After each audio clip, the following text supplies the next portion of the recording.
Hi, it's Miriam with Engadget, and I'm here with Vesamati of Jolla, who is going to demonstrate Sailfish for us. So this is the Sailfish OS. Yeah. First I'm going to show you the lock screen. So we have a pulley menu up here where you can choose some of the most common functionality. Then we have notifications and clock. And you can just peek for the notifications that are not visible otherwise. So here we have a battery and cellular. So we have nice 3G network here. Just push up to unlock the screen. Yeah. And here we have home view. So it has some applications and running apps. And we have no apps running at the moment. And just continue up and you have a list of your applications. So this is the launcher. And in the end of the launcher we have again pulley menu, which you can choose to go back to the home screen. So let's go to see some apps. First I'll start with the people applications.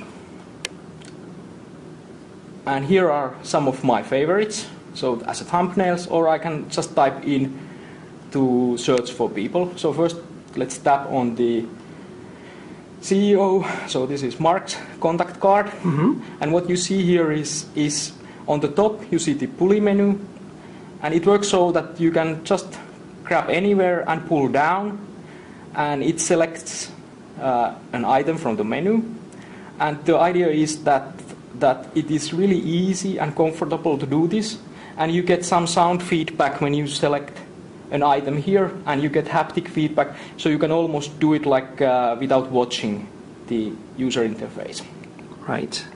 The other thing you can do that is like for this ease of use or convenience or effortless of the UI is the back stepping. So we don't have the regular back button here. Instead you grab anywhere and just push. So now we are back in the front. So it's always left to right?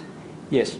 Cool. And another option is that in some user interfaces it's not so easy to, you might have lots of sliders and such, so you have a backup as pressing the depth indicator and you get back.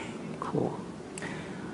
Another big thing is the multitasking. So we have this push gesture, so you push your finger from the side and now you see that it reveals the notifications or the indicators. So again you can just quickly peek what's the battery status, what's the network status, and you can go back. Or if you want to go to home, do it all the way through, and then you are back home, and now you see the multitasking as the application is on background. And of course now just tapping the application, it will bring it back on. But let's leave it here. And in this case, the application developer has decided that this kind of couple of images of your favorites is enough to present your application here. So it's like essentially the equivalent of a tile in Windows, basically, right? It's more than a tile, so you can interact with it. So there are these gestures that you can do with it. Not with this application, since this just shows the content. And also this is true multitasking. So if your application is, let's say, media player, it could be showing preview of the song being played or something like that. Or visualizer, right? Yeah, cool. Exactly. Okay. So it's real multitasking. Let's actually show the media player. So it opens up, there are various things you can do. Let's see the songs. And let's play something. Well, it's quite quiet on this device, but so what you're showing us right now, these apps, are they basically the kind of apps, are they just demos, or are they actually the apps we're going to be bundled with the OS when it launches and later next year? These are the apps these are real apps, and of course there will be some changes based on things that we haven't implemented yet or UI changes come, but essentially this is the UI concept we have. So now you see this media player, so it's live here, it shows the time remaining, and in the bottom you have two icons. Those indicate the actions you can make with this cover. So just by grabbing here I can pause the song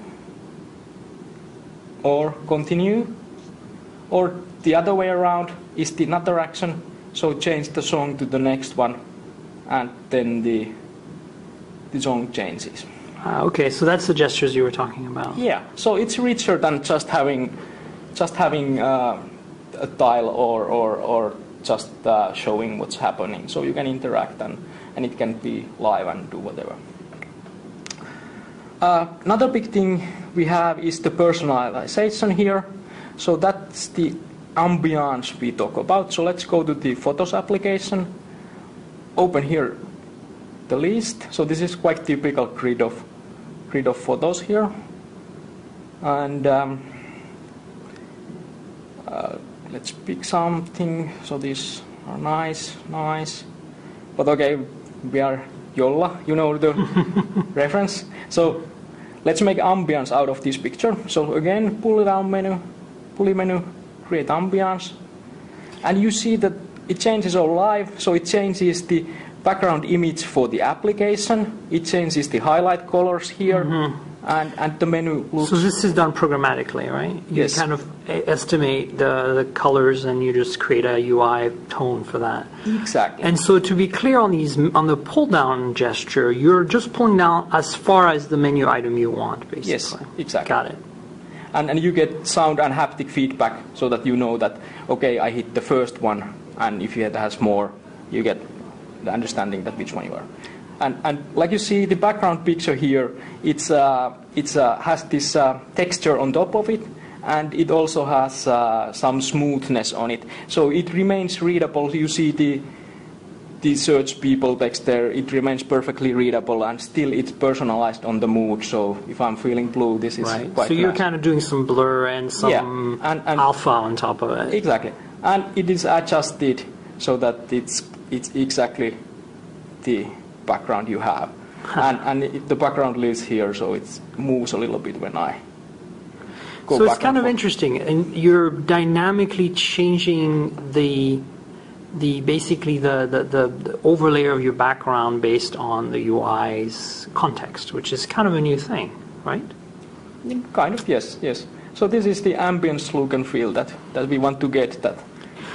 Well, okay. Well, thank you so much for showing us this. You're running this right now on an N950 developer device, which used to be the Migo developer device from Nokia. Obviously, this is what you're supporting right now for developers, correct? And you will be having some actual devices sometime next year. So I just want to make that clear for our readers, obviously. So we use this device as demonstration, so we are not providing this image for third parties. Right, not yet. So it's purely demonstration right now, and no developers have access to it yet. Yes, but the underlying open source technologies are already available. And Got it. Because I did see you release something, and I wasn't quite sure. yeah. All right, well, thanks for clarifying. I really appreciate your time. Okay. Thanks again. Thanks.